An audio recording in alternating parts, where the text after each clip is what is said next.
an independent editorial analysis of Japan's defense posture and security policy. The operational consolidation of the Nansei Islands chain represents a fundamental restructuring of Japan's defense architecture. It marks a shift from a posture of static presence to one of resilient denial.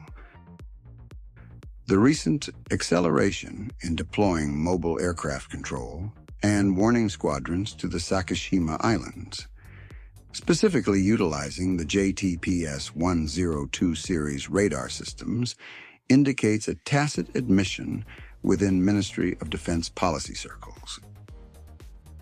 It suggests that the previous reliance on large, fixed-site installations is likely no longer tenable in a high-intensity missile environment. This development should not be viewed merely as a modernization of equipment. Rather, it is a doctrinal pivot toward survivability and distributed lethality. The strategic logic driving this shift is clear. It posits that in a saturation attack scenario, the primary value of a sensor network lies not in its maximum theoretical range, but in its ability to endure the initial salvo and maintain a cohesive air picture. Central to this new architecture is the transition from legacy assets like the fixed JFPS-5 radar sites, often referred to as Gamera, to mobile, self-contained units. While the massive fixed arrays on the main islands of Okinawa and Kyushu offer superior range and power output, their static nature renders them priority targets.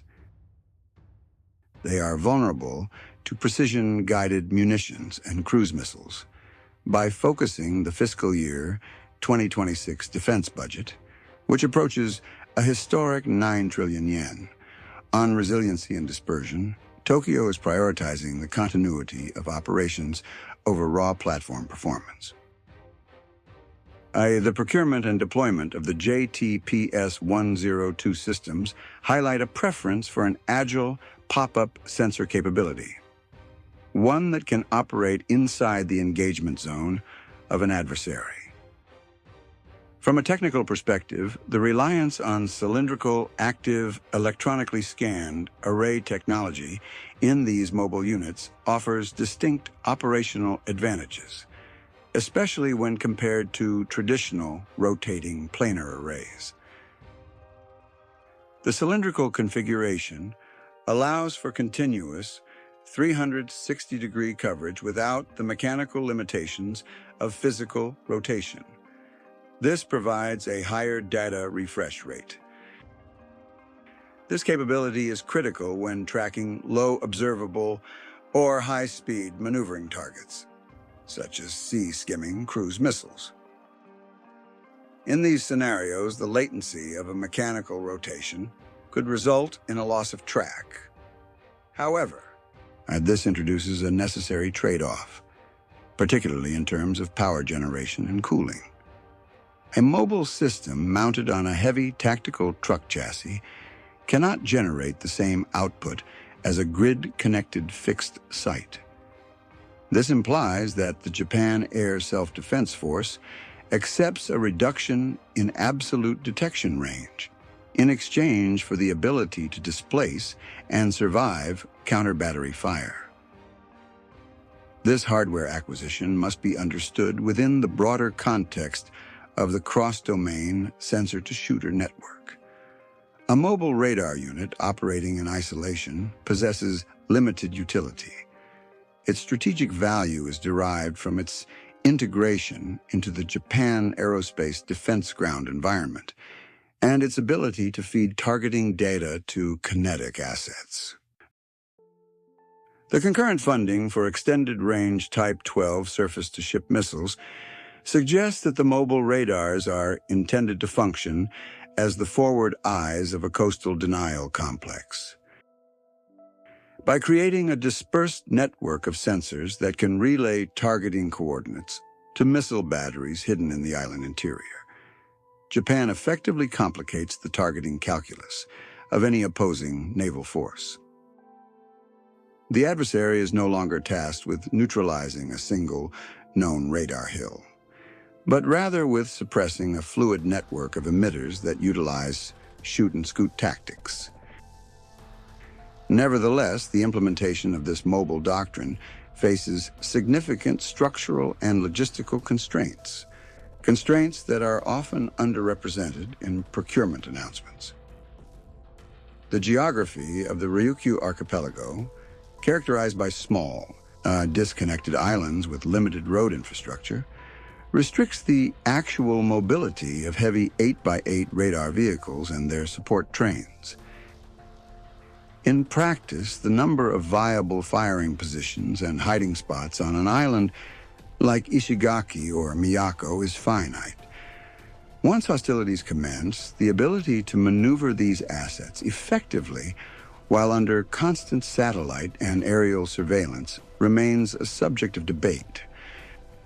The theoretical survivability of mobile systems assumes a degree of land maneuver space that the island geography may not fully support. Furthermore, the shift to a mobile, dispersed posture exacerbates the acute human resource crisis facing the self-defense forces. Operating a mobile radar squadron is significantly more manpower intensive than manning a fixed site with automated life support systems. It requires drivers, security details, field mechanics, and logistics personnel to manage fuel and power supply in austere conditions. Given that the self-defense forces have consistently missed recruitment targets in recent years, the sustainability of a labor-heavy mobile doctrine is questionable. The reliance on reserve components, or the redeployment of personnel from other districts to fill these frontline rotations, may create readiness gaps elsewhere in the force structure. Industrial capacity also plays a governing role in this transition. The domestic defense industry, led by conglomerates such as NEC and Mitsubishi Electric, is tasked with delivering these advanced systems at a pace that matches the deteriorating security environment. Unlike the procurement of off-the-shelf foreign equipment, the reliance on indigenous radar technology ensures sovereignty over the source code and frequency hopping algorithms. This is vital for electronic warfare resilience. However, it also binds the deployment timeline to the production capacity of a domestic industrial base, a base that is only just beginning to scale up after decades of low-volume production. The ability of Japanese industry to surge production of complex components, such as gallium nitride, transmit-receive modules, will effectively dictate the speed at which this mobile wall can be erected.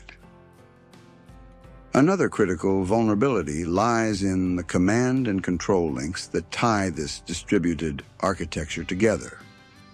A mobile radar is only as effective as its ability to transmit data to the tactical network. If an adversary employs high-intensity electronic jamming or anti-satellite capabilities to sever the data links between the JTPS units and the centralized command nodes, the sensors become operationally isolated. This dependency on electromagnetic spectrum dominance suggests that the physical survivability of the radar truck is irrelevant if its digital connectivity is compromised. Consequently, a significant portion of the defense budget must be allocated not just to the radars themselves, but to hardened, redundant communication relays and quantum encryption capabilities to ensure the integrity of the kill web. The strategic signaling inherent in these deployments is directed as much at domestic reassurance as it is at external deterrence. By placing visible, high-tech defensive assets on the outlying islands, the central government demonstrates a commitment to the defense of every square kilometer of sovereign territory. Yet this forward posture inherently reduces the reaction time available to decision-makers in Tokyo. Placing high-value sensors and their crews within the visual range of opposing naval groups compresses the escalation ladder. It requires robust rules of engagement and decentralized command authority that allows local commanders to act in defense of their units. Ultimately, the deployment of mobile radar squadrons to the Southwest Islands represents a pragmatic adaptation to the reality of modern precision warfare. It acknowledges that in the age of hypersonic glide vehicles and mass drone swarms, static fortification is a liability. Japan is attempting to construct an agile, resilient defensive shell, one that can absorb an initial blow and retain the capacity to direct a counterstrike. This system of systems approach relies on the seamless integration of technology, geography, and human capital. Whether the self-defense forces can overcome the demographic and logistical headwinds to fully realize this operational concept remains the defining variable in the region's stability. The effectiveness of this strategy will depend not on the specifications of the individual radar sets, but on the resilience of the network that binds them together.